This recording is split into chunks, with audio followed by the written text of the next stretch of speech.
spiteful gesture. Only a few weeks had passed since Edward had taken his passenger train. It had been Edward's first day out in a long time.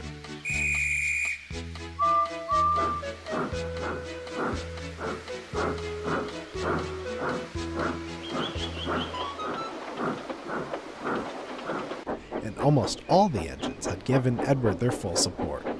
However, two did not.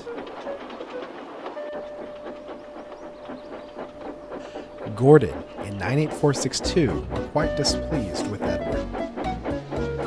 98462 was one of 3 engines brought by the Fat Director to the railway on trial. He didn't have a name, just a number.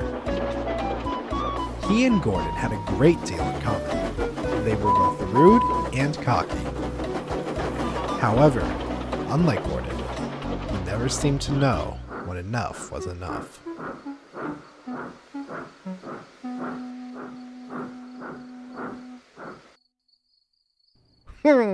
You finally managed to make it out of the station, cackled 98462 as Edward backed down into the sheds one night. Edward had just returned from his passenger run and was feeling quite proud. What a useless engine you are, Edward. I'm sure we'll be hearing plenty of complaints from the passengers tomorrow. You must have been running late all day. The others gave 98462 a foul look, but Edward just smiled. Actually, we were right on time. I'm very happy to be useful again, he chuckled. Edward knew that as long as he did not let 98462's words bother him, the engine wouldn't berate him for long. And soon enough, not getting any sort of reaction out of Edward, the big blue bully drifted off to sleep.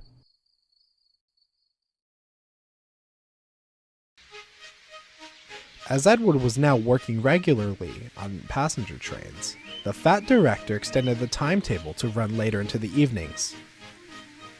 This now meant Edward, Gordon, and 98462 would be running the passenger service all across the island. Edward had his doubts, but was determined to work his hardest.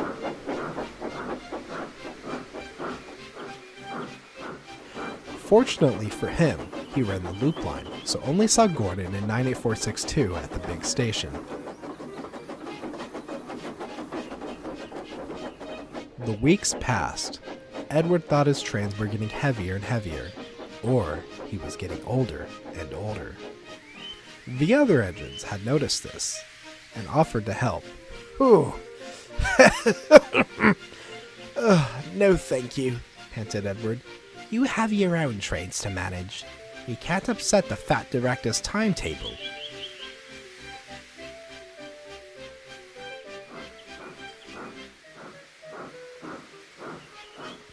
Little did Edward know, 98462 heard everything, and he made a plan. Edward arrived at the big station to collect his first passenger train.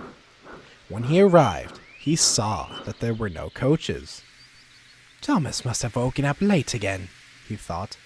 He was just about to go collect some more, when 98462 came hooting and wheeshing into the platform, with Edward's coaches. No need to fret, he said snootily. I'll be taking your train today. We mustn't upset the Fat Director's timetable. He laughed loudly as the guard blew his whistle and set off. Edward was upset, but he thought it was best to get on with his work.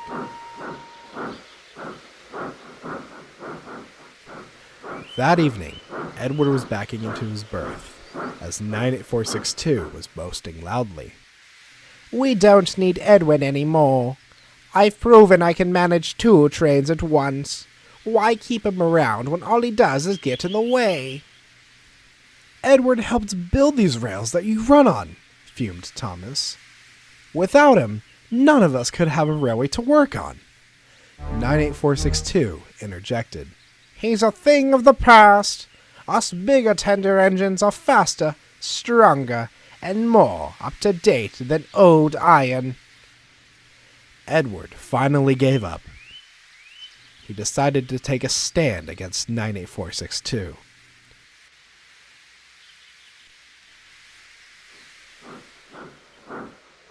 The next morning, he woke up earlier than usual to collect his coaches and make it to the platform before 98462. The yard was silent, and Edward felt sure he had beaten him. And what do you think you're doing? Fussed 98462. Edward tried to sound brave. Collecting my coaches from my passenger train. I don't think so, 98462 growled. You're nothing but slow and old. You are going to sit in the shed and wait to be sent away.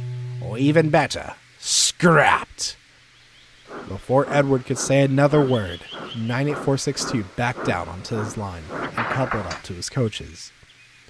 Edward's heart sank, but not for long. "And just what do you think you're doing?" bellowed a familiar voice. It was the fat director. Collecting my train, sir, 98462 replied, trying to look innocent as he could. "From what I've just seen, that is not the case at all. I've had passenger complaints saying they were taken to the wrong stations, and fellow workers complaining about your treatment of others." 98462's face turned white as a ghost.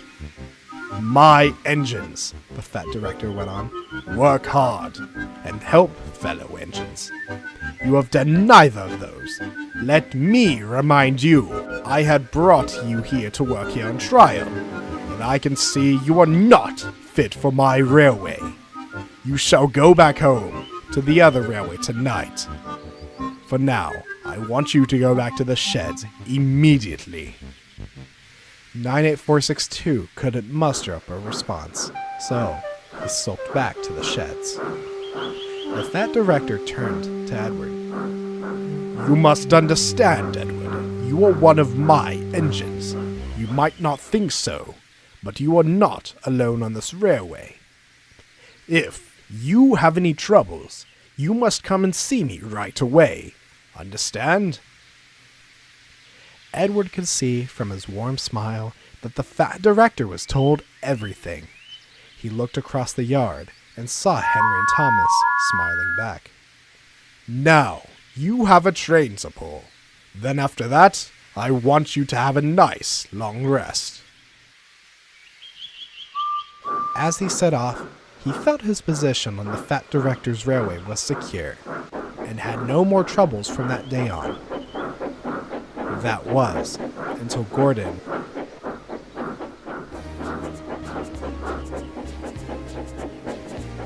I mustn't say any more, or I shall spoil the next story.